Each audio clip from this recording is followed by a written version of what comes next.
So hello everyone, welcome to Verma GSG के once again. इस video में हम लोग क्या पढ़ने वाले हैं? इस वीडियो में हम लोग एसएससी सीजीएल 2025 के लिए जो फिजिक्स का क्लास जो कर रहे थे उसको कंटिन्यू करेंगे। ये लेक्चर नंबर 4 हो जाएगा। इस लेक्चर में हम लोग कौन सा चैप्टर को कवर करने वाले, पूरा का पूरा डिटेल में पढ़ने वाले हैं, वर्क, एनर्जी एंड पावर। ठीक है, इससे कुछ न्यूमेरिकल्स भी आ सकता है, इससे थ्योरी थोड़ा सा अच्छा बन जाता है, थ्योरी से रिलेटेड जो क्वेश्चन होता है ना ऑब्जेक्टिव टाइप, वो बन जाता है अच्छा से। तो वो वाला हम लोग सारा का सारा देख लेंगे। ठीक है, तो पूरा का पूरा चैप्टर इस वीडियो में कंप्लीट हो जाएगा। ऑलरेडी 3 लेक्चर अपलोड हो चुका है, किसका? फिजिक्स का। ठीक है ना, अगर आप वो नहीं देखे तो आप जाकर देख लीजिएगा, हम डिस्क्रिप्शन में उसका लिंक डाल देंगे। ठीक है, चलिए तो हम लोग स्टार्ट करते हैं आज का class, that is work, energy, power. और सबसे पहले हम लोग पढ़ेंगे वर्क के बारे में। ठीक है, वर्क, पावर एंड एनर्जी है। इसमें सबसे पहले हम लोग देखेंगे वर्क, क्या होता है वर्क। अब देखिए, वर्क होने के लिए भी कोई भी टाइप का काम अगर हो रहा है, ठीक है ना, फिजिक्स के लैंग्वेज में, साइंस के लैंग्वेज में, अगर कोई भी टाइप का वर्क हो रहा है तो इसका मतलब 2 कंडीशंस वेरी इंपॉर्टेंट हो जाता है। 2 कंडीशंस होना क्या चाहिए कि अगर उस मतलब कोई भी बॉडी पर वर्क हो रहा है तो वो वर्क तभी होगा जब उस बॉडी पर कोई फोर्स अप्लाई हुआ हो। ठीक है उस बॉडी पर कोई फोर्स अप्लाई हुआ है, यानी कि फोर्स होना बहुत ज़रूरी है। अगर फोर्स ही अप्लाई नहीं होगा तो वर्क नहीं होगा। पहला ये हो गया। दूसरा दूसरा क्या है कि फोर्स तो अप्लाई हुआ, बट उस बॉडी में अगर डिस्प्लेसमेंट, डिस्प्लेसमेंट करने का मतलब एक जगह से दूसरी जगह जाना, ठीक है ना, एक पॉइंट से दूसरे पॉइंट पर आना। अगर बॉडी यहाँ से उठ के यहाँ नहीं आया, चाहे यहाँ से यहाँ नहीं आया, तो हम बोलेंगे कि वो वर्क नहीं हुआ। यानी कि ये दोनों कंडीशंस वेरी इंपॉर्टेंट है। सिर्फ एक कंडीशन ये भी रहेगा ना तो कोई दिक्कत नहीं, सॉरी, मतलब अगर ये सिर्फ ये कंडीशंस भी रहेगा ना तो भी प्रॉब्लम हो जाएगा। क्यों? क्योंकि बॉडी में डिस्प्लेसमेंट नहीं आया, बॉडी एक जगह से दूसरी जगह नहीं गया। हम लोग एग्जांपल्स में बहुत सारा देखेंगे कि इसमें वर्क हुआ है, किसमें वर्क नहीं हुआ है, ये सब सारा कंडीशंस को समझेंगे। ठीक है, तो आई होप कि आपको ये समझ में आ गया होगा कि वर्क कब होगा। वर्क तभी होगा जब फोर्स अप्लाई होगा किसी बॉडी पर, पहला, और दूसरा बॉडी में डिस्प्लेसमेंट होना जरूरी है। बॉडी एक जगह से दूसरी जगह ट्रैवल करके जाना चाहिए। जैसा कि यहाँ पर हम थोड़ा सा डायग्रामेटिकली समझाने का कोशिश किए। एक बॉडी ए है, इस पर कोई फोर्स अप्लाई हुआ है, ठीक है, और ये बॉडी डिस्प्लेस करके पोजीशन बी पर चला गया, तो इसके बीच में कुछ ना कुछ तो डिस्टेंस डिस्प्लेसमेंट हुआ ही होगा। तो ये बॉडी डिस्प्लेस किया है, इसका मतलब यहाँ पर वर्क हुआ है। तो वर्क के लिए नेसेसरी क्या हो गया भाई कि फोर्स भी जरूरी है और उसमें डिस्प्लेसमेंट भी जरूरी है। यानी कि वर्क डायरेक्टली प्रोपोर्शनल करेगा फोर्स से। ठीक है, वर्क डायरेक्टली प्रोपोर्शनल करेगा फोर्स से। यानी कि अगर वर्क बढ़ा, यानी कि अगर फोर्स बढ़ गया ना तो हमारा वर्क भी बढ़ जाएगा। जितना ज़्यादा बल लगाया जाएगा उतना ज़्यादा काम होगा। और दूसरा हो गया, work is directly proportional to displacement. ठीक है ना, जितना ज़्यादा फोर्स लगा उतना ज़्यादा वर्क हुआ, और जितना ज़्यादा वर्क होगा उतना ही ज़्यादा डिस्प्लेसमेंट होगा। ठीक है ना, अगर किसी में पावर ज़्यादा होगा, कोई ज़्यादा काम करेगा तो बॉडी को ज़्यादा जगह पर डिस्प्लेसेस, एक जगह से दूसरी जगह पर ले जाकर डिस्प्लेस कर सकता है ना। डिपेंड करता है कि वो कितना फोर्स भी अप्लाई कर रहा है। तो वर्क दोनों पर डिपेंड करता है। Work is directly proportional to force भी हो जाएगा, यानी कि फोर्स बढ़ा तो वर्क बढ़ा, फोर्स घटा तो वर्क घटा। और डिस्प्लेसमेंट पर भी डायरेक्टली प्रोपोर्शनल होता है, क्योंकि डिस्प्लेसमेंट घटा वर्क घट गया, डिस्प्लेसमेंट बढ़ा वर्क बढ़ गया। तो ये ध्यान में रखना है, बहुत ही इंपॉर्टेंट कंडीशन है ये चीज़, है ना। वर्क के लिए ये 2 कंडीशन होना बहुत ही जरूरी है। ये तो समझ में आ गया। चलिए, तो जब work is directly proportional to force है और work is directly proportional to displacement है, तो ये दोनों को जब हम लोग कंबाइन करते हैं तो हमारा आ जाता है work is direct proportional to F और एस, यानी कि F cross S, F dot S जो भी है मल्टीप्लीकेशन। हम लोग को फिजिक्स में डेराइव तो करना नहीं है कि हाँ डेरिवेशन चाहिए हम लोगों को, नहीं।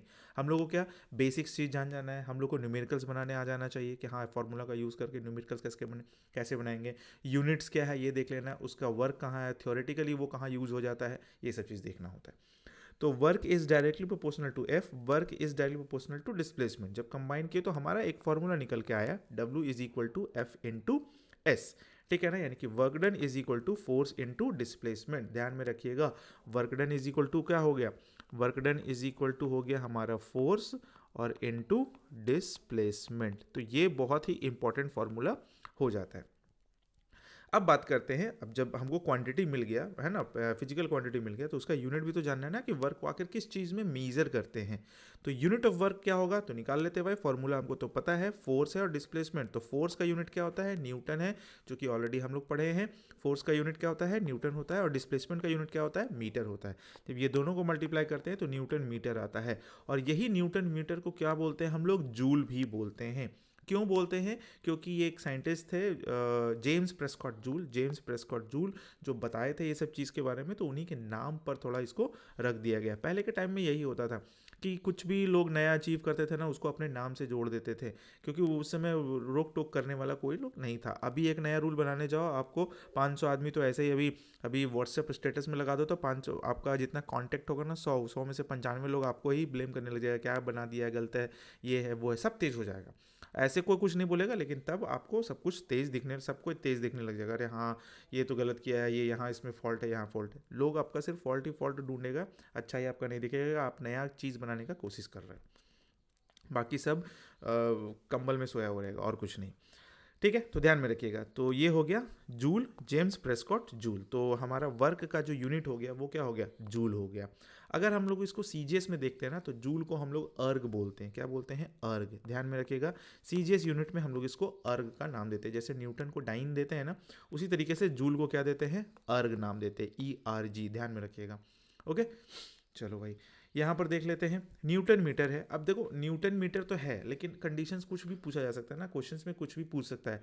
क्वेश्चन में एसआई के फॉर्म में पूछ देगा, तो एसआई न्यूटन भी है, बट न्यूटन को भी तो तोड़ा जा सकता है ना, न्यूटन को भी तो तोड़े हैं केजी मीटर सेकेंड इनवर्स 2 में।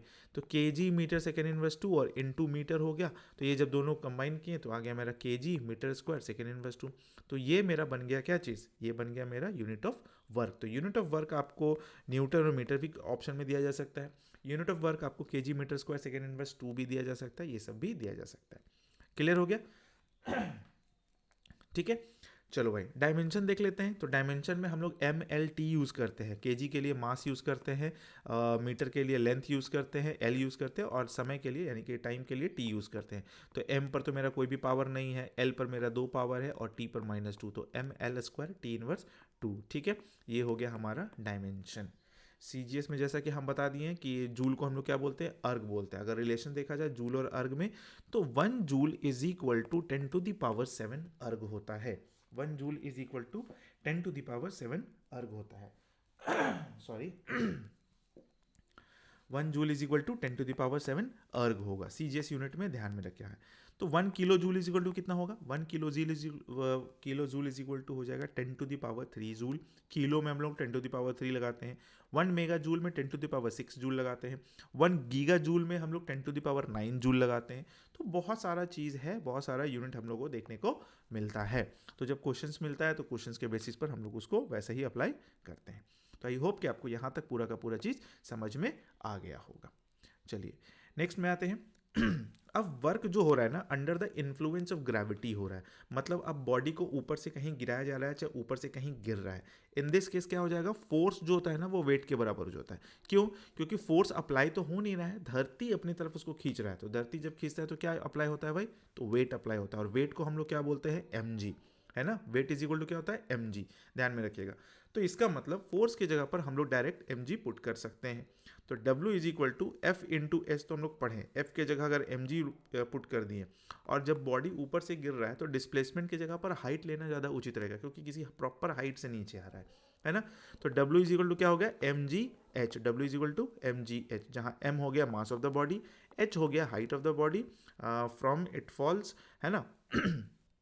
और g हो गया एक्सेलरेशन ड्यू टू ग्रेविटी। तो हमारा फॉर्मूला क्या निकल के आ गया, W is equal to mgh, यानी कि mass into acceleration due to gravity और into height of the object.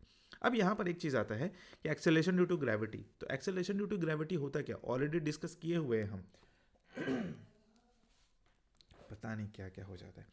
हाँ, तो ऑलरेडी हम लोग ग्रेविटी को डिस्कस किए हुए, ग्रेविटेशन चैप्टर का जो वीडियो अपलोड हुआ है ना, उसमें आप नहीं पढ़े तो आप जाकर जरूर देखिएगा, उसमें बहुत अच्छे से समझाया हुआ है ना। तो जी का जो वैल्यू होता है ना अर्थ पर, वो 9.8 होता है। राउंड फिगर में हम लोग उसको 10 मीटर पर सेकंड स्क्वायर लेकर चलते हैं। तो 9.8 मीटर पर सेकंड स्क्वायर, यानी कि सेकंड इनवर्स 2 भी बोल सकते हैं, पर सेकंड स्क्वायर भी बोल सकते हैं। ये हो गया एक्सेलरेशन ड्यू टू ग्रेविटी का। और ये क्या है, एक्सेलरेशन ही है, तो इसका भी यूनिट क्या हो जाता है, एक्सेलरेशन जितना ही हो जाता है। तो मीटर पर सेकंड स्क्वायर एक्सेलरेशन का होता है, तो ये ग्रेविटी का भी हो गया। अब एक कंडीशन है कि क्या ऐसा कुछ हो सकता है कि किसी बॉडी पर फोर्स भी अप्लाई हुआ है, फोर्स क्या हुआ है, अप्लाई हुआ है, बट उस बॉडी में एक्सेलरेशन क्या है, 0 हो जाएगा। ऐसा कैसे, है ना, रखा हुआ बॉडी। तो देखो अगर मान लीजिए कोई बॉडी रखा हुआ है चुपचाप से टेबल पर, ठीक है, तो इस पर क्या अप्लाई हो रहा है भाई, तो नीचे धरती उसको खींचने की कोशिश कर रहा है W, और ऊपर की तरफ क्या हो रहा है, एक रिएक्शन फोर्स क्रिएट हो रहा है जो उसको ऊपर होल्ड करके रखा हुआ है। है ना, टेबल पर है तो, क्योंकि टेबल हटाएंगे तभी जाकर ये कम हो जाएगा और ये ज़्यादा हो जाएगा तो फिर ये नीचे गिर जाएगा। तो फिलहाल टेबल इस पर क्या किया हुआ है, एक बेस बनाकर रखा हुआ। तो फोर्स तो अप्लाई हो रहा है ना, देखो यहाँ पर तो फोर्स अप्लाई हो रहा है, बट क्या बॉडी में मूवमेंट है, नहीं है, तो वहां पर बोल सकते हैं एक्सेलरेशन जीरो। तो कुछ कुछ केसेस बन सकता है ऐसा, है ना, जहां फोर्स अप्लाई होता भी है और एक्सेलरेशन वहां क्या हो जाता है, जीरो हो जाता है। तो ये बहुत ही इंपॉर्टेंट चीज़ है, ध्यान में रखिएगा। अब हम लोग कुछ एग्जाम्पल्स देख लेते हैं कि वर्क डन कहाँ हो रहा है, कहाँ नहीं होगा, कुछ एग्जाम्पल्स के बेसिस पर। तो यहाँ पर बहुत सारा पिक्चर्स डाल दिए हैं, ठीक है, इसमें एक एक करके हम लोग देखेंगे कि किस में वर्क डन हो रहा है और किस में वर्क डन नहीं हो रहा है। क्लियर है, चलिए तो समझ लेते हैं फटाक से। हाँ, पहला नंबर में है एक बच्चा जो है ना बुक पढ़ रहा है ना, एक बच्चा जो बुक पढ़ रहा है, तो क्या ये वर्क डन कर रहा है या नहीं कर रहा है, ठीक है। तो यहाँ पर वर्क डन नहीं हो रहा है, क्यों नहीं हो रहा है?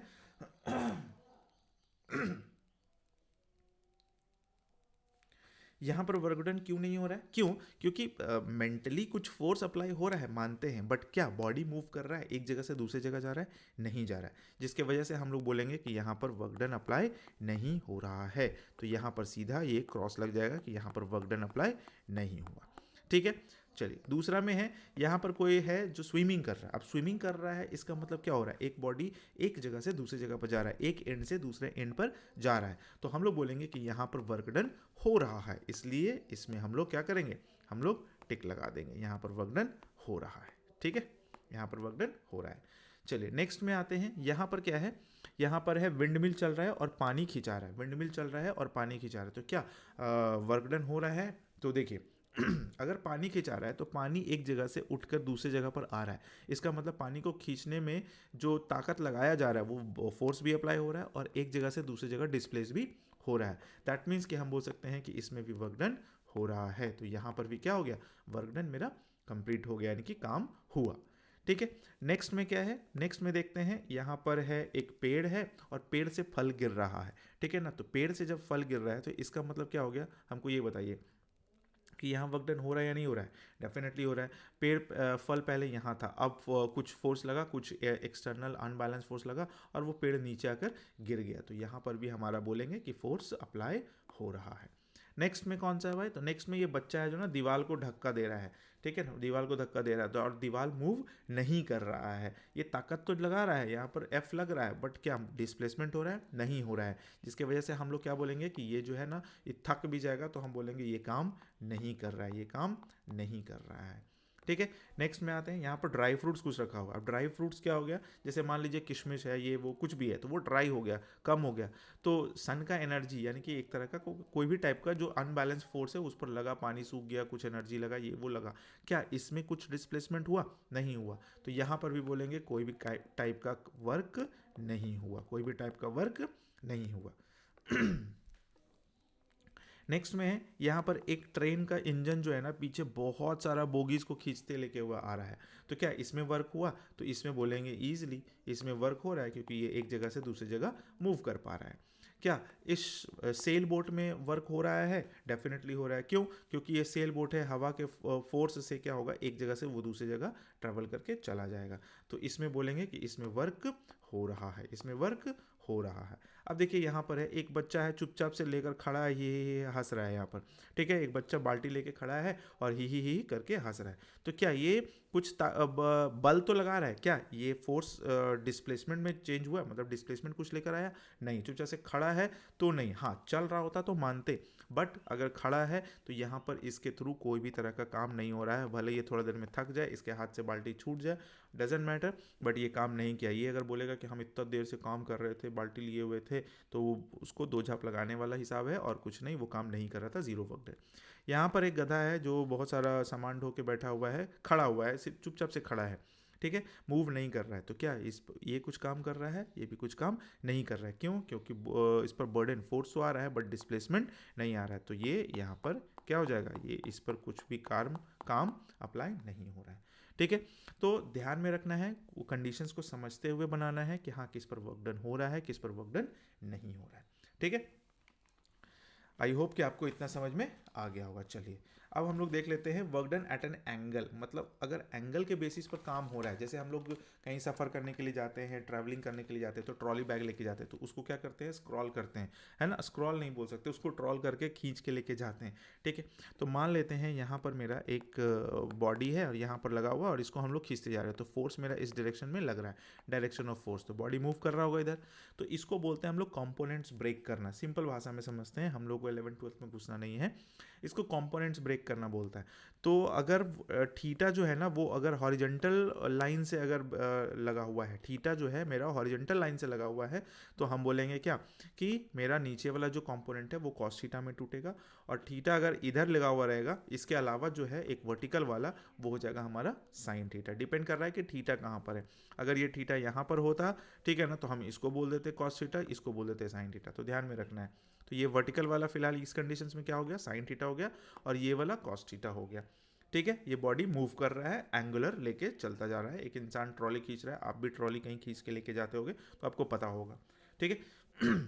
तो यहाँ पर मेरा वर्क डन क्या हो जाएगा, work done is equal to हो जाएगा, अगर हॉरिजॉन्टली बॉडी मूव कर गया तो एफ एस कॉस थीटा, और अगर इनके साइन थीटा यहाँ पर वर्टिकली वाला हिसाब होगा तो एफ एस साइन थीटा होगा, ठीक है। तो ये दो फॉर्मूला भी याद रखिएगा, अगर एंगल बन रहा है तो हम लोग इस फॉर्मूला का यूज़ करेंगे। अब देखिए यहाँ कॉस थीटा आया और साइन थीटा आया, आप लोग ट्रिग्नोमेट्री में ऑलरेडी पढ़े होंगे, नो डाउट आप लोग को बहुत अच्छे से मैथमेटिक्स आता भी होगा, है ना। तो उसमें क्या होगा, थीटा के जगह पर कोई भी वैल्यू दिया होगा तो उसका कॉस थीटा और साइन थीटा का वैल्यू हम लोग पुट कर लेंगे और काम आसान कर लेंगे। जैसे यहाँ पर अगर साइन 0 रहता है तो उसका वैल्यू 0 है, फिर कॉस 0 का वैल्यू 1 है, ये हम वैल्यूज लिख दिए ताकि आपको एक जगह पर सब कुछ मिल जाए, ठीक है। तो ये सिर्फ ट्रिग्नोमेट्रिक जो टेबल जो होता है ना उसका वैल्यूज दिया हुआ है साइन और कॉस का, क्योंकि हम लोग साइन और कॉस ही यूज यहाँ पर कर रहे हैं इन फॉर्मूला, ठीक है। आई होप कि आपको ये समझ में आ गया होगा। चलिए नेक्स्ट में आते हैं, अब बात करते हैं कि पॉजिटिव काम कब होगा, निगेटिव काम कब होगा और जीरो काम कब होगा, ठीक है ना। तो ये सिर्फ एंगल्स पर डिपेंड करता है और कुछ पर नहीं। अगर थीटा का वैल्यू 90 डिग्री से कम हो गया, अगर थीटा का वैल्यू 90 डिग्री से कम हो गया तो हमेशा पॉजिटिव वर्क होगा। अब देख लीजिए ऐसा क्यों, क्योंकि अगर मान लेते हैं मेरा कॉस थीटा है, तो कॉस थीटा अगर 90 डिग्री से कम, तो यहाँ पर भी पॉजिटिव वैल्यू है ना, 90 डिग्री से कम बोला तो 90 डिग्री तो लेना ही नहीं है, 90 डिग्री से कम ये भी पॉजिटिव वैल्यू, ये भी पॉजिटिव वैल्यू, ये भी पॉजिटिव वैल्यू, ये भी पॉजिटिव वैल्यू, तो कोई भी नंबर से अगर इस सब को गुणा करेंगे तो हमको हमेशा पॉजिटिव वर्क डन ही मिलने वाला है। तो थीटा अगर 90 डिग्री से छोटा है तो मेरा पॉजिटिव वर्क डन होगा, हमेशा ध्यान में रखिएगा, ठीक है। निगेटिव वर्क डन कब होगा, जब थीटा मेरा 90 डिग्री से बड़ा हो जाएगा। जब भी मेरा थीटा 90 डिग्री से बड़ा हो गया, 90 डिग्री है इससे बड़ा हो गया, तो देख लीजिए यहाँ पर क्या हो गया, मूवमेंट कॉस थीटा में मेरा -1 चला गया। तो जब भी थीटा 90 डिग्री से बड़ा हो जाएगा तो वो क्या हो जाएगा भाई, निगेटिव वर्क डन शो करेगा। यहाँ पर एग्जाम्पल दे दिए, जैसे एक बॉडी है, फोर्स अप्लाई हुआ, और हम लोग को पता होना चाहिए कि फोर्स ऑफ फ्रिक्शन जो होता है ना, फोर्स के अपोजिट डायरेक्शंस में लगता है। ठीक है, फोर्स ऑफ फ्रिक्शन जो होता है ना, जो फोर्स लग रहा है उसके अपोजिट डायरेक्शंस में अप्लाई होता है। तो वहां पर क्या हो गया भाई, तो ग्रेटर देन 90 डिग्री हो गया। अगर मान लीजिए ऐसे फोर्स लग रहा है और फोर्स ऑफ फ्रिक्शन ऐसे लग रहा है, तो इसका मतलब पूरा का पूरा एक इधर से और एक इधर से लग रहा है, तो बीच में कितना डिग्री का एंगल बन गया, दैट इज 180 डिग्री। और 180 डिग्री कॉस थीटा में 180 डिग्री का वैल्यू कितना होता है भाई, तो -1 होता है। तो अगर हम लोग W is equal to F S और कॉस थीटा कॉस 180 -1 रखेंगे तो हमको क्या मिलने वाला है, W is equal to -FS ही मिलेगा, जिसके वजह से हम लोग बोल सकते हैं कि मेरा वर्क डन क्या आ गया, नेगेटिव आ गया। ठीक है, ये ध्यान में रखिएगा। और वर्क डन 0 कब होगा, जब मेरा थीटा हमेशा 90 डिग्री हो जाएगा। अगर थीटा 90 डिग्री हो गया तो वहाँ पर कोई भी तरह का वर्क डन नहीं होगा। यहाँ पर एग्जांपल ले लीजिए, जैसे मान लीजिए आप एक पत्थर धागा में बांध के घुमाइए, तो वहाँ पर क्या होता है ना, सेंट्रीपिटल फोर्स अप्लाई होता है सेंटर के तरफ, और उसका जो डायरेक्शन ऑफ फोर्स होता है ना वो होता है टैंजेंट, क्योंकि सर्कुलर मोशन में चल रहा होता है। तो कोई भी चीज़ सर्कुलर में चल रहा होता है तो उसका डायरेक्शन ऑफ फोर्स क्या होता है, टैंजेंट में चलता है, ऐसे चलता है। ठीक है, तो अगर ऐसे चल रहा है तो यहाँ पर 90 डिग्री क्रिएट हो रहा है ना, यहाँ पर 90 डिग्री, जब 90 डिग्री हो गया तो cos 90 का वैल्यू कितना हो जाएगा, देखिए cos 90 का वैल्यू कितना है, 0 है। तो 0 इंटू समथिंग करेंगे, W is equal to F S, और cos थीटा cos 90 रखेंगे तो W is equal to F S, और इंटू कितना हो जाएगा, 0। तो ये 0 जो हो गया वो मेरा क्या बना दिया, पूरा का पूरा चीज़ को 0 बना दिया, वर्क डन भी 0 हो गया। यहाँ पर एक चीज़ है कि एक बॉडी को फेंका गया और वो फिर नीचे आया, तो एक सेमी सर्कुलर पार्ट में ही चल रहा है, ठीक है। तो यहाँ पर क्या हो गया, ये अगर सपोर्ट से देखा जाए तो यहाँ 90 डिग्री बना दिया, और यहाँ अगर सपोर्ट से देखा जाए तो यहाँ भी 90 डिग्री बना दिया, और जब 90 डिग्री एंगल बन जाता है तो क्या हो जाता है, वर्क डन हमेशा जीरो हो जाता है, ठीक है। आई होप कि आपको ये positive work done, negative work done, zero work done समझ में आ गया। इससे क्वेश्चंस आया हुआ है, आप जाकर PYQ में देखिए, आपको क्वेश्चंस मिलेगा, ठीक है। हम ऐसे भी PYQ कराएंगे वर्क एनर्जी पावर से रिलेटेड पूरा का पूरा, ठीक है। तो आपको पता चल ही जाएगा, है ना। PYQ सीरीज हम लोग देख रहे हैं ना, SSC CGL चाहे RRB के लिए, ये सब चीज़ के लिए, ज्योग्राफी का अलग से, फिजिक्स का, ये सब चीज़ देखते आ रहे हैं, तो वो सब में हम लोग क्वेश्चंस को देखेंगे ना तो पता चल जाएगा कि हाँ कहाँ से क्वेश्चंस आता है। तो आई होप कि आपको ये समझ में आ गया होगा। चलिए अब बात करते हैं एनर्जी का। तो हमारा वर्क का जो कहानी जो था ना वो हो गया खत्म। अब बात करते हैं हम लोग एनर्जी का, ठीक है। एनर्जी क्या होता है, एनर्जी का मतलब हो गया capacity of body to do work, यानी कि किसी भी बॉडी में काम करने का जो कैपेसिटी होता है ना वही एनर्जी कहलाता है। क्या कहलाता है, वही एनर्जी कहलाता है। इसका मतलब क्या हो गया, amount of energy possess amount of work it can do when energy release, मतलब जितना अमाउंट ऑफ एनर्जी मेरे पास है, ठीक है ना, हम काम कितना करेंगे जब वही अमाउंट ऑफ एनर्जी रिलीज होगा, यानी कि जो अमाउंट ऑफ एनर्जी रिलीज होगा जितना होगा उतना ही हमसे काम होगा। मेरे अंदर एनर्जी अगर मान लीजिए 100 है तो हम 100 ही काम कर सकते हैं, 100 से 105 काम नहीं कर सकते हैं। 105 काम करने के लिए हमको क्या चाहिए होगा, हमको एक्स्ट्रा एनर्जी का जरूरत पड़ेगा। तो एनर्जी जब तक नहीं आएगा तब तक हम लोग काम नहीं कर सकते। तो ध्यान में रखना है, amount of energy possess is equal to amount of work it can do when energy release. जब यही एनर्जी रिलीज होता है तो इतना ही वर्क होता है। दैट्स वाई हम लोग बोल देते हैं कि एनर्जी और वर्क क्या हो जाता है, इक्विवेलेंट हो जाता है, और आगे जाकर यूज भी कर लेते हैं हम लोग। अब एनर्जी क्या होता है भाई, स्केलर क्वांटिटी होता है। एनर्जी होता है स्केलर क्वांटिटी। अच्छा वेक्टर स्केलर, वर्क में हम लोग पढ़े थे ना स्केलर वेक्टर, नहीं देखे थे क्या, भूल गए थे लगता है, यहाँ पर था, है ना। वर्क हमारा क्या होता है, स्केलर क्वांटिटी होता है। क्यों, क्योंकि इसमें सिर्फ और सिर्फ मैग्नीट्यूड होता है, कोई भी डायरेक्शंस नहीं होता है, ठीक है। स्केलर क्वांटिटी और वेक्टर क्वांटिटी ऑलरेडी डिस्कस कर चुके हैं हम, अगर आप नहीं देखे तो आप जाकर देखिए, है ना, पूरा का पूरा हम एग्जाम्पल्स के साथ बताए हुए हैं सारा। स्केलर क्वांटिटी, एनर्जी मेरा क्या हो गया, स्केलर क्वांटिटी, ओनली मैग्नीट्यूड होता है, इसमें नो डायरेक्शन होता है, इसमें डायरेक्शन क्या होता है, नहीं होता है। तो ध्यान में रखिएगा, इसमें सिर्फ और सिर्फ मैग्नीट्यूड होगा और जिसकी वजह से ये स्केलर क्वांटिटी हो जाता है। अच्छा, यूनिट्स ऑफ एनर्जी क्या होगा, एनर्जी को हम लोग मीज़र किस में करेंगे, तो एनर्जी को भी मीज़र करते हैं हम लोग किस में, जूल में। किस में मीज़र करते हैं, जूल में मीज़र करते हैं। तो ध्यान में रखना है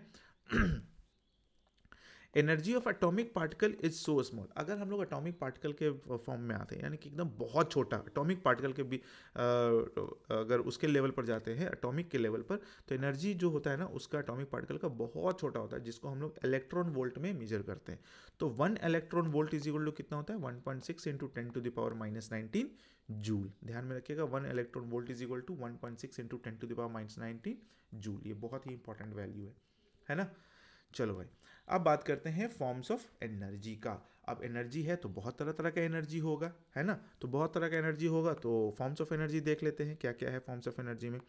सबसे पहला है केमिकल एनर्जी। अब केमिकल एनर्जी क्या होता है भाई, तो केमिकल एनर्जी जैसे हम लोग पेट्रोल यूज़ करते हैं, है ना, थोड़ा सा, हाँ, जैसे हम लोग क्या यूज़ करते हैं भाई, तो पेट्रोल यूज़ कर लिए, केरोसिन यूज़ कर लिए, ये सब क्या है, केमिकल एनर्जी ही तो है ना। वुड हो गया, ये सब क्या है, इसके अंदर जो स्टोर्ड केमिकल है उसी वही तो जलता है, तो हम लोग को एनर्जी मिलता है, ठीक है ना, केमिकल एनर्जी के फॉर्म में आता है। और भी बहुत सारा चीज़ हो सकता है। साउंड एनर्जी, साउंड एनर्जी क्या हो गया भाई, तो साउंड एनर्जी के थ्रू क्या होता है, जैसे अगर मान लीजिए हम लोग हेडफोन वगैरह सुन रहे हैं तो वाइब्रेशन ऑफ ईयर मेम्ब्रेन हो गया, है ना, वाइब्रेशन, क्या बोल सकते हैं, वाइब्रेशन ऑफ ईयर मेम्ब्रेन, ठीक है, इसमें बहुत सारा चीज़ हो जाता है। अगर लाइट एनर्जी के फॉर्म में देखते हैं तो लाइट एनर्जी क्या क्या हो गया भाई, तो फोटोसिंथेसिस होता है, फोटोसिंथेसिस हो गया, ठीक है। फिर हमारा photographic film, light energy photographic film, देखे होंगे पहले के टाइम में जो कैमरा से फोटो खींचते थे ना, वो लोग फोटो को साफ करते थे ना, निगेटिव्स होता था उसको साफ करते थे, तो लाइट में ले जाते थे, एक पर्टिकुलर लाइट होता था उसमें, तो उसमें पूरा का पूरा पिक्चर्स उभर आता था। तो लाइट एनर्जी का वहाँ यूज़ हो गया, फॉर्म्स ऑफ एनर्जी है। इलेक्ट्रिकल एनर्जी में क्या क्या हो गया भाई, तो इलेक्ट्रिकल एनर्जी में हम लोग तो बहुत सारा चीज़ देखते हैं, दिन भर तो इलेक्ट्रिसिटी का यूज़ करते रहते हैं। फैन हो गया, बल्ब हो गया, ट्रेन हो गया, सारा चीज़ तो यूज़ ही कर रहे हैं, ट्रेन हो गया हमारा, ठीक है ना, इलेक्ट्रिसिटी का यूज़ कर रहे हैं। हीट एनर्जी का भी बहुत सारा, जैसे हीटर हो गया, फलाना, ये सब बहुत सारा चीज़ है। मैग्नेटिक एनर्जी कहाँ से, फॉर्म ऑफ एनर्जी कैसा हो गया भाई, तो इलेक्ट्रोमैग्नेट हो गया, है ना। किसी भी मैग्नेटिक आयरन कोर में जब इलेक्ट्रिसिटी पास कराते हैं मतलब रूल्स के अकॉर्डिंगली, तो वो इलेक्ट्रोमैग्नेट बन जाता है, तो इलेक्ट्रोमैग्नेटिक हो गया, यानी कि इलेक्ट्रिसिटी से हम लोग मैग्नेटिक बिहेवियर क्रिएट कर सकते हैं।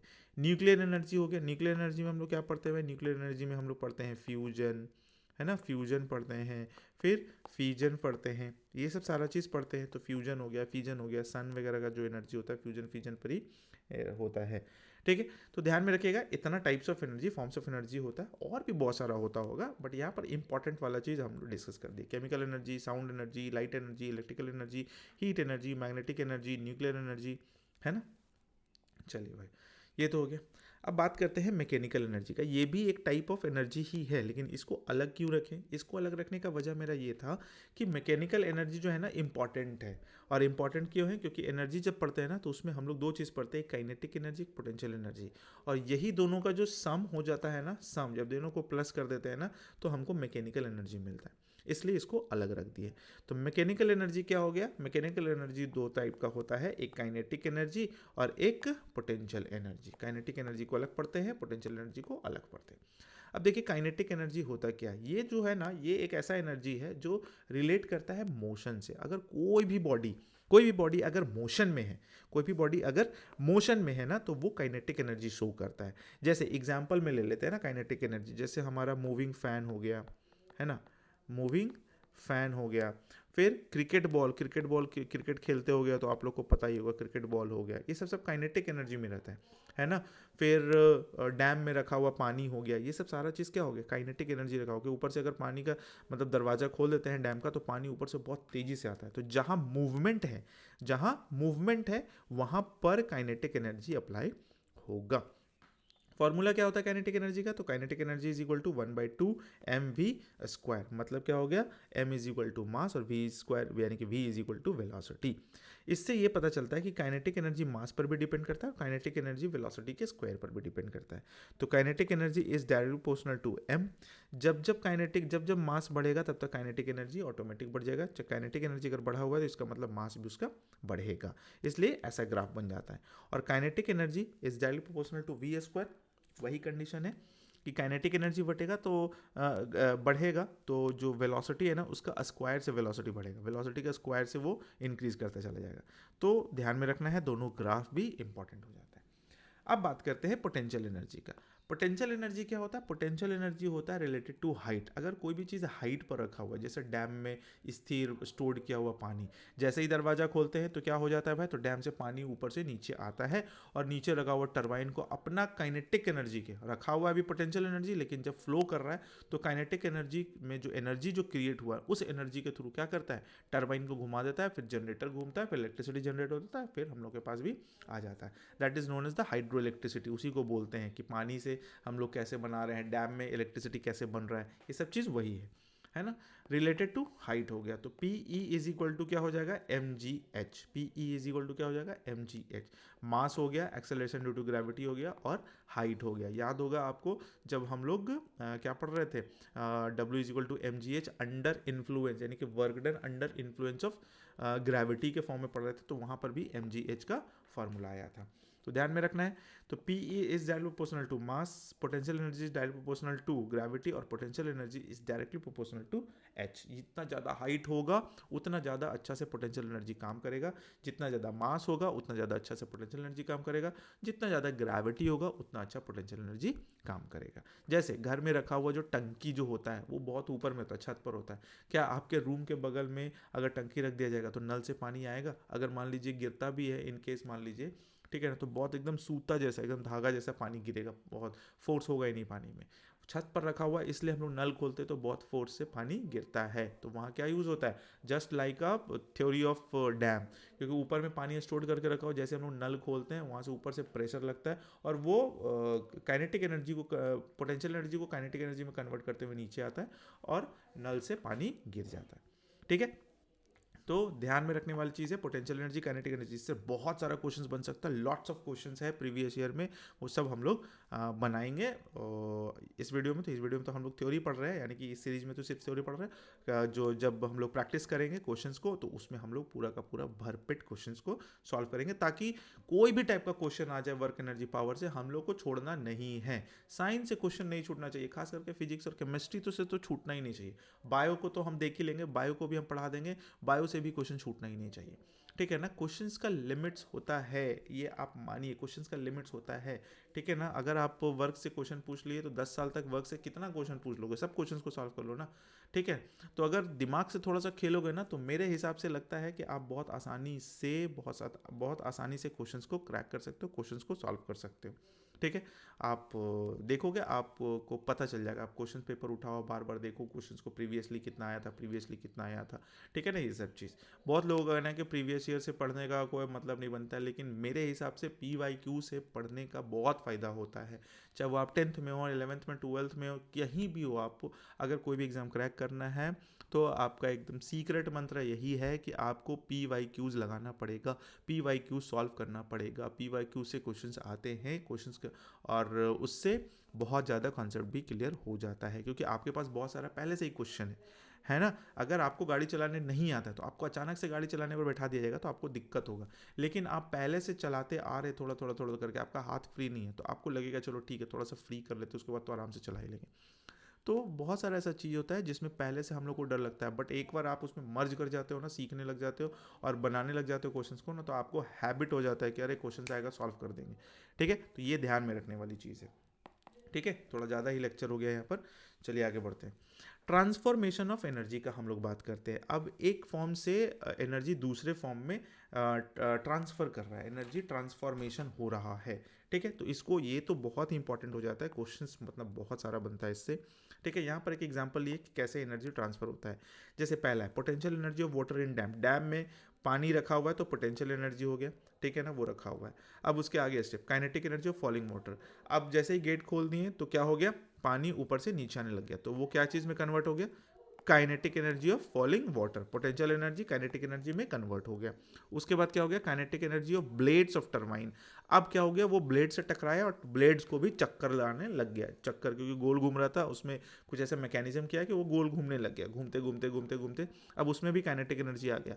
जब वो घूमा तो वो जनरेटर शाफ्ट से कनेक्टेड है, तो electrical energy produced by generator, अब जनरेटर में घूम गया, जनरेटर का काम होता है mechanical energy to electrical energy create करना, वो उसको लगा दिया और इलेक्ट्रिसिटी जनरेट कर लिया। सिर्फ पानी का यूज़ किए, दिमाग का यूज़ किए, साइंस का यूज़ किए, काम मेरा आसान हो जाता है। तो ऐसे ही बहुत सारा चीज़ होता है, बहुत सारा डिवाइसेस होता है जो एक फॉर्म से दूसरे फॉर्म में एनर्जी को कन्वर्ट करता है, एक चेंज करता है, ठीक है। चलिए तो देख लेते हैं क्या क्या है, कौन कौन सा चीज़ है जो एक दूसरे को कन्वर्ट करता है एनर्जी को। जैसे डायनमो का अगर बात करते हैं हम लोग, ठीक है, तो डायनमो डायनमो किस चीज़ को कन्वर्ट करता है भाई, तो डायनमो जो होता है ना वो मैकेनिकल एनर्जी को कन्वर्ट कर देता है, मैकेनिकल एनर्जी टू किसको, इलेक्ट्रिकल एनर्जी। डायनेमो चक्का उक्का में लगाते हैं ना, तो चक्का घूमता है तो बल्ब भी, मोटर घूमता है उससे फिर बल्ब जलता है, तो mechanical energy to electrical energy हो जाता है। अगर वाइब्रेशन देख रहे हैं, कोई भी बॉडी में वाइब्रेशन हो रहा है, कोई भी ऑब्जेक्ट में वाइब्रेशन, जैसे मोटर में वाइब्रेशन होता है, ट्रिमर होता है ना, ये सब चीज़, उसमें क्या होता है, उसमें भी मैकेनिकल एनर्जी, ठीक है ना, मैकेनिकल एनर्जी टू क्या हो जाएगा, साउंड एनर्जी होता है। देखिए ट्रिमर वगैरह चलता है तो आवाज़ भी करता है, तो मैकेनिकल एनर्जी, मोटर घूमा उसमें और फिर साउंड भी जनरेट हो गया, ठीक है। फिर स्टोन रबिंग होता है, पहले के टाइम में, एंशिएंट टाइम में स्टोन रब होता था, तो वो स्टोन रब करके लोग आग जला लेता था, तो रबिंग स्टोन क्या हो गया भाई, स्टोन को रब करते रहिए, तो मैकेनिकल एनर्जी यानी कि हम लोग ताकत लगाते गए, लगाते और वो क्या चीज़ में चेंज हो गया भाई, तो हीट एनर्जी में, क्या चीज़ में चेंज हो गया, हीट एनर्जी में चेंज हो गया। तो देख रहे हैं एक चीज़ से दूसरे चीज़ में कन्वर्ट हो जा रहा है। स्टीम इंजन का अगर बात करते हैं तो स्टीम इंजन क्या हो जाएगा भाई, तो स्टीम में क्या हो जाता है, हम लोग हीट देते हैं और उसके बाद ट्रेन चलता है, ऐसा ही तो होता है ना, तो वो हो गया हमारा हीट एनर्जी टू क्या हो गया भाई, तो mechanical energy, heat energy to mechanical energy. फिर सोलर सेल का बात करते हैं तो इसमें क्या हो गया, सन से आ रहा है तो सोलर एनर्जी और heat energy to electrical energy, है ना, to electrical energy. Light energy to electrical energy भी बोल सकते हैं। Preparations of chemical compounds, chemical compounds अगर लैब में बन रहा है तो वहाँ क्या हो गया भाई, तो लैब में बनाने के लिए हम लोग हीट देते हैं, हीट एनर्जी, ताकि अच्छे से रिएक्शंस हो पाए। टू क्या हो जाएगा, केमिकल एनर्जी, केमिकल एनर्जी में कन्वर्ट हो जाता है, तो नया कंपाउंड मेरा तैयार हो जाता है। नेक्स्ट क्या है, photo electric cell. Photo electric cell में क्या होता है भाई, तो लाइट एनर्जी यूज होता है, लाइट एनर्जी टू क्या हो जाएगा, electrical energy. Photo electric cell में लाइट एनर्जी स्टोर होता है, फिर वो इलेक्ट्रिसिटी हम लोग को देता है, ऐसा कुछ। फोटोसिंथेसिस में क्या होगा, फोटोसिंथेसिस में होगा क्या, light energy to chemical energy. तभी तो केमिकल एनर्जी के फॉर्म में हम लोग को क्या ग्लूकोज वगैरह मिलता है, जैसे प्लांट्स को मिलता है ना। प्लांट्स को क्या मिलता है, ग्लूकोज बनता है ना, CO2, फोटोसिंथेसिस का प्रोसेस होता है तो CO2 और H2O ये सब मिलता है, तो ग्लूकोज बनता है, फिर ऑक्सीजन रिलीज होता है, ये सब सारा चीज़। माइक्रोफोन में अगर देखा जाए तो माइक्रोफोन में क्या हो गया भाई, साउंड एनर्जी, उसको हम बोले वो इलेक्ट्रिकल एनर्जी में कन्वर्ट कर दिया, इलेक्ट्रिकल एनर्जी आगे गया दूसरे के फ़ोन में, वही चीज़ हो गया रिवर्स फॉर्म में, और उसको सुनाई पड़ गया। मोटर और जनरेटर का फॉर्म में क्या है भाई, तो मोटर और जनरेटर हो क्या हो गया इलेक्ट्रिकल एनर्जी टू क्या हो जाएगा, मैकेनिकल एनर्जी। अब उसमें मोटर के थ्रू कोई भी शाफ्ट लगा, जैसे गाड़ी है तो गाड़ी में मोटर लगा हुआ है, इलेक्ट्रिसिटी जैसे दी मोटर घूमा तो पूरा का पूरा गाड़ी घूमने चला गया। लाउड स्पीकर, इलेक्ट्रिक बेल वगैरह में क्या हो जाता है भाई, तो इलेक्ट्रिकल एनर्जी जैसे ही उसमें दे देते हैं तो वो साउंड एनर्जी में कन्वर्ट हो जाता है, ये चीज़ हो गया। फिर इलेक्ट्रोमैग्नेट्स का अगर बात करते हैं तो electrical energy to mechanical energy, electrical energy to क्या हो जाएगा भाई, तो मैकेनिकल एनर्जी, है ना, इसमें क्या हो गया, मैकेनिकल एनर्जी, ठीक है, मैकेनिकल एनर्जी हो गया, electrical energy to mechanical energy. Electromagnets में काम हो सकता है, देखिए जैसे अगर मान लीजिए जंक यार्ड है कोई गाड़ी वाड़ी का, उसमें से लोहा अलग करना है, प्लास्टिक अलग करना है, तो क्या करते हैं हम लोग, इलेक्ट्रोमैग्नेट लगाते हैं और वो चिपका देते हैं, तो क्या करता है मैकेनिकली क्रेन के थ्रू क्या हो जाता है, एक जगह से दूसरी जगह उठाया, तो इंसान को लगाने भेजे तो बहुत सारा गलती भी हो सकता है, नुकसान भी हो सकता है, इंसान को भी नुकसान होता है।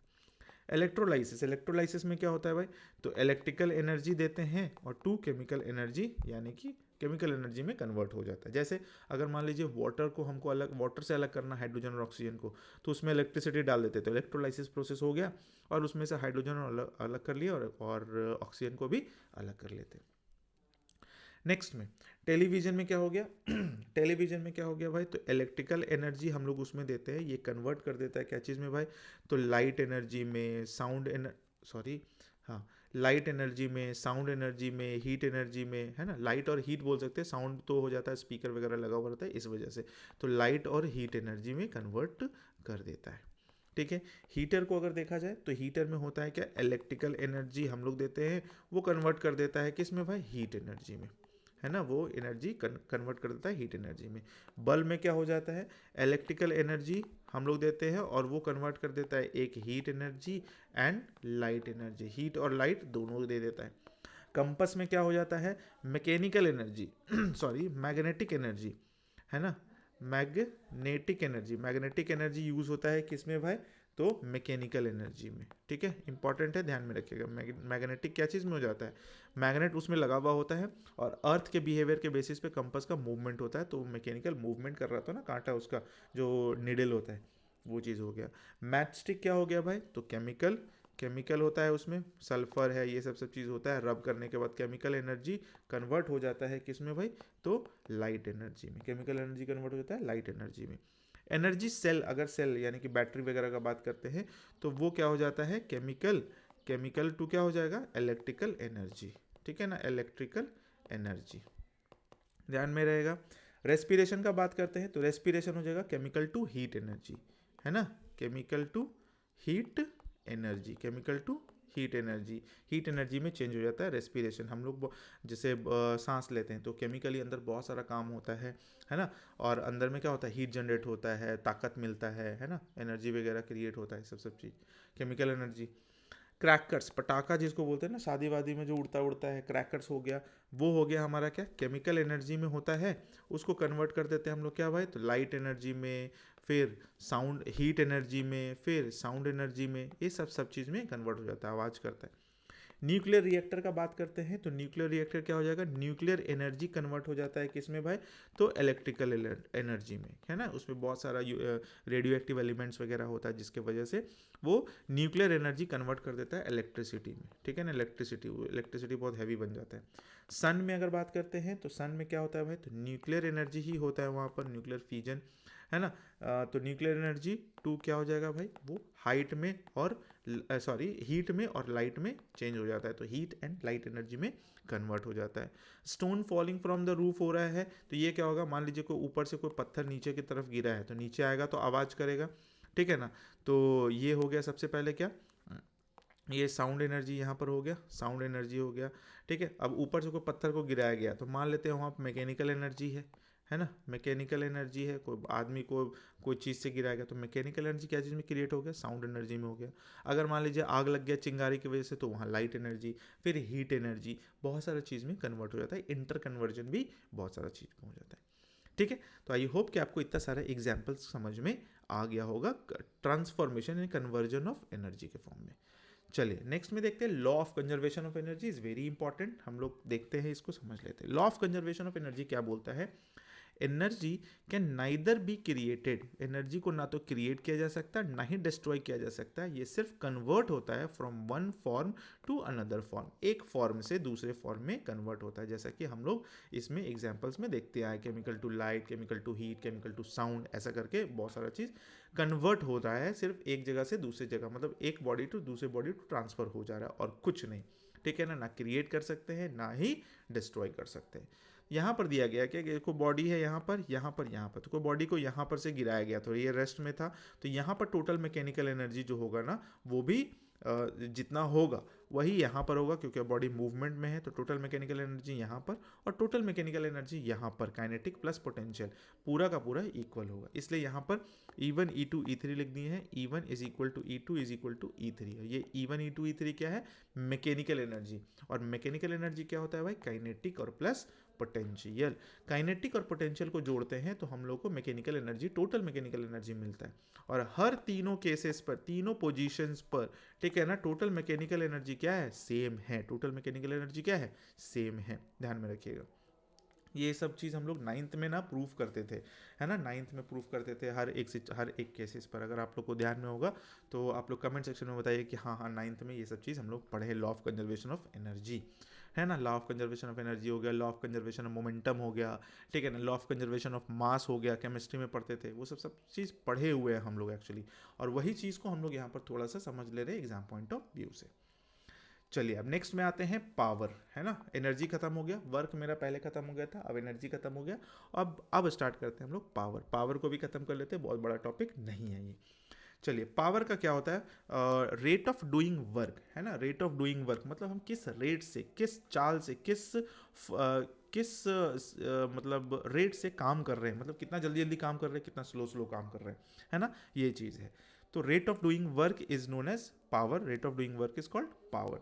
तो जहाँ रेट आता है वहाँ पहले भी बताया, जहाँ रेट आता है वहाँ बाई में टाइम चला ही जाता है, तो पावर इज इक्वल टू क्या हो गया, वर्क डन अपॉन टाइम, है ना। एक पर्टिकुलर टाइम पर कितना वर्क हो रहा है उसी को हम लोग पावर बोलते हैं, है ना। तो P इज डायरेक्टली प्रोपोर्शनल हो गया मेरा क्या, वर्क का, और P इज इन्वर्सली प्रोपोर्शनल हो गया किसका, टाइम का। क्यों, क्योंकि टाइम हमेशा नीचे में है, रेट ऑफ डूइंग वर्क है तो रेट हमेशा नीचे में ही आता है। तो P is directly proportional to W हो गया, और P is directly proportional to 1/T हो गया, यानी कि T हो गया, टाइम का हो गया, ध्यान में रखना है। हम लोग जानते हैं, we know that WKT work done is equal to energy supplied. Work done क्या होता है, एनर्जी सप्लाइड के बराबर होता है, क्योंकि पहले भी पढ़ चुके हैं कि जितना हमने में एनर्जी रहेगा उतना ही हम काम कर पाएंगे। तो एनर्जी जो रिलीज होता है ना वो वर्क डन भी उतना ही करके देता है जितना हम एनर्जी रिलीज कर देंगे, जितना एनर्जी रिलीज करेंगे। अगर एनर्जी ही नहीं रिलीज करने के लिए बचेगा तो हमसे काम नहीं होगा, ठीक है। तो इसका मतलब ये हो सकता है कि हम लोग क्या लिख सकते हैं, P is equal to W upon T तो है, तो P W की जगह हम लोग एनर्जी पुट कर सकते हैं। अब एनर्जी का फॉर्मूला क्या होता है, F इंटू एस। अब F इंटू एस से F को अलग कर देते हैं, S अपॉन T का क्या होता है, S अपॉन T होता है मेरा क्या, वेलोसिटी, जहाँ S को डिस्प्लेसमेंट बोल दिए, तो F इंटू V। तो यहाँ से यहाँ से यहाँ से यहाँ से यहाँ से यहाँ से कहीं से भी फॉर्मूला बन सकता है और कहीं से भी न्यूमेरिकल्स भी बनाया जा सकता है, इसलिए हम ये वाला पूरा का पूरा मेंशन कर दिए ताकि आपको कोई भी तरह का प्रॉब्लम ना हो, ठीक है। तो ये हो गया हमारा पावर। आगे देख लेते हैं unit of power. Unit of power क्या है? अब पावर का फॉर्मूला हम लोग को पता है ना, वर्क डन है और यहाँ टाइम है, तो वर्क डन का यूनिट होता है जूल और टाइम का होता है सेकंड, तो पावर का क्या होगा? जूल पर सेकंड। अगर हम सेकंड को ऊपर लेके जाते हैं तो जूल सेकंड इनवर्स हो जाता है, ठीक है ना। और इसी को हम लोग क्या बोलते हैं? वॉट। और इसका बिगेस्ट यूनिट क्या होता है? किलो वॉट, ठीक है ना। बड़ा यूनिट जो कहलाता है ना, वो क्या कहलाता है भाई?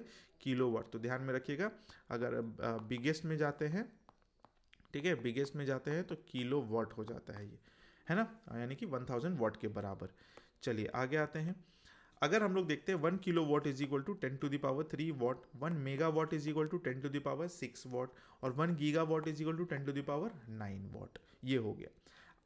ऑटोमोबाइल इंडस्ट्री जितना भी है, जितना भी जहाँ गाड़ी वगैरह बनता है, गाड़ी में इंजन्स वगैरह का काम होता है ना, वहाँ जो है ना, वहाँ HP का यूज़ किया जाता है, वहाँ वॉट यूज़ नहीं किया जाता, वहाँ HP। और 1 HP इज इक्वल टू हो जाता है 746 वॉट। कहने का मतलब कि अगर 1 हॉर्स पावर का अगर कोई बाइक है चाहे गाड़ी है, तो वो 746 वॉट का काम पावर लगा दे सकता है, 746 वॉट का हिसाब से चल देगा वो, ठीक है। तो ध्यान में रखना है 1 HP is equal to 746 what.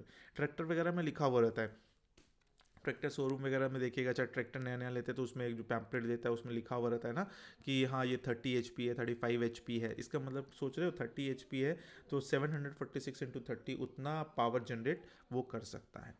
अगर बात करते हैं हाउस बिल का, घर में जो इलेक्ट्रिसिटी जो बिल आता है वो यूनिट के फॉर्म में आता है, 1 यूनिट, 2 यूनिट, 3 यूनिट। एक्चुअली वो यूनिट जो होता है ना, वो 1 किलो वॉट आवर होता है, तो 1 kilo watt hour is equal to ही 1 यूनिट क्रिएट होता है। अब किलो वॉट आवर क्या हो गया? एनर्जी कंजम्पशन इन 1 आवर, कि हम 1 घंटा में कितना एनर्जी कंजम्पशन किए हैं, कितना एनर्जी यूज़ किए हैं, उसी के हिसाब से 1 यूनिट बनता है, ठीक है। तो अगर मान लीजिए सपोज करते हैं 10 वॉट का बल्ब है, ठीक है ना, तो 1 यूनिट उठाने में इसको कितना देर जलना पड़ेगा? तो 10 वॉट को हमको क्या बनाना पड़ेगा? सोच के देखिए, यहाँ पर बनाते हैं हम लोग। अगर 10 वॉट को हमको बनाना है, 1000 बनाना है, तो हमको बनाना पड़ेगा कितना? 1 किलो वॉट बनाना है ना, तो कितना हो जाएगा? 1 किलो वॉट इतना हो जाएगा, 1000 वॉट 1 किलो वॉट, यानी कि 10 गुना 100 करेंगे, यानी कि ये जब मेरा 10 वाट का बल्ब 100 घंटा जलेगा, ठीक है ना, 100 घंटा जलेगा, तब जाकर मेरा क्या हो जाएगा? 1 यूनिट उठेगा। ये हिसाब है, ऐसे ही कैलकुलेट किया जाता है। सिर्फ 10 वाट का बल्ब, 10 वाट का बल्ब कितना इलेक्ट्रिसिटी का? 10 करते करते कितना चलेगा? सोच रहे हो? ये चीज़ है ना। हाँ, अब 10 वाट का 10 ठो बल्ब जला देते हैं तो वो हो गया 100, और 100 वाट का बल्ब अगर 100 वाट का बल्ब अगर हम 10 घंटा तक चला देते हैं तो मेरा कितना हो जाएगा? 1 किलो वॉट आवर कंप्लीट हो जाएगा। तो 1 किलो वॉट आवर हो गया मेरा, ये अब 1 यूनिट हो गया। उसी तरीके से अगर 1000 वॉट का है मेरा बल्ब, चाहे कोई हीटर है चाहे और भी कुछ भी, 1000 वॉट का, उसको 1 घंटा भी अगर जलाते हैं तो ये क्या हो जाएगा? मेरा 1 यूनिट जनरेट कर देगा। जैसे वॉशिंग मशीन है, मान लीजिए 250 वॉट का है, 220 वॉट का है, 1000 वॉट का मोटर लगा हुआ है, ये सब है। होम थिएटर है, चाहे घर में मिक्सी होता है, ये सब आप कैलकुलेट खुद से भी कर सकते हो। तो ध्यान में रखना किलो वॉट आवर ही होता है। एक इंपॉर्टेंट चीज़, 1 kilo watt hour is equal to 3.6 into 10⁻6 joule, यानी कि 1 किलो वॉट आवर में कितना जूल एनर्जी होता है? 3.6 इंटू 10⁻6 जूल। इसको भी आपको ध्यान में रखना पड़ेगा, ठीक है। आई होप कि आपको ये पूरा का पूरा वर्क एनर्जी पावर समझ में आ गया होगा। इतना ही कॉन्सेप्ट, इतना से ज़्यादा आपको कॉन्सेप्ट नहीं पूछा जाएगा, इससे रिलेटेड इसका एप्लीकेशन पूछा चला जाता है, यानी कि कोई क्वेश्चन दे देगा उसमें आपको घुमाएगा फिराएगा। तो आप अगर कॉन्सेप्ट समझ गए हो ना वर्क एनर्जी पावर का, तो आपके लिए ये चैप्टर बहुत ही आसान हो जाएगा। हम लोग क्वेश्चंस को अभी सॉल्व करेंगे, क्वेश्चंस लगाएंगे, कम से कम 50-60 क्वेश्चंस देखेंगे कैसा कैसा क्वेश्चंस पूछा जाता है, प्रीवियस ईयरली कितना पूछा गया है क्वेश्चंस में, चाहे वो SSC हो, चाहे वो रेलवे हो, है ना, NTPC, चाहे LP, ये सब सारा क्वेश्चंस को हम लोग देखेंगे।